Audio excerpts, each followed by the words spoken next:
Cervical cancer రొమ్ము cancer తర్వాత మహిళల్ని కబళిస్తోన్న అతిపెద్ద ఉపద్రవం.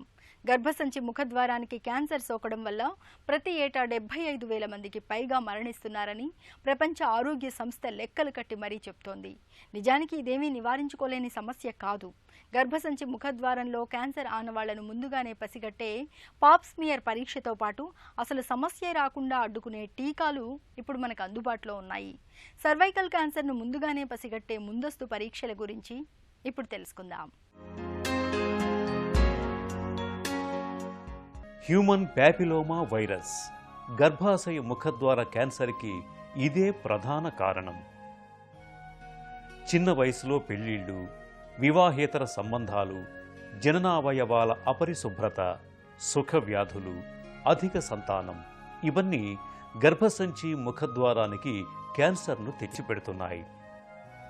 నెలసరి తర్వాత తరచూ రక్తస్రావం జరగటం, మెనోపాజ్ తర్వాత కూడా రక్తస్రావం జరగటం, దుర్వాసనతో కూడిన తెలుపు, సంభోగం అనంతరం రక్తస్రావం ఈ లక్షణాలు కనిపిస్తున్నప్పుడు వాటిని క్యాన్సర్కు సంకేతాలుగా అనుమానించాలి.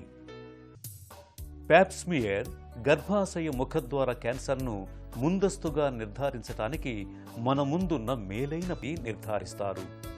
గర్భసంచి ముఖద్వార క్యాన్సర్కి శాశ్వతంగా అడ్డుకట్ట వేసేందుకు సరికొత్త టీకా ఒకటి అందుబాటులోకి వచ్చేనుకుంటూ ఉండాలి.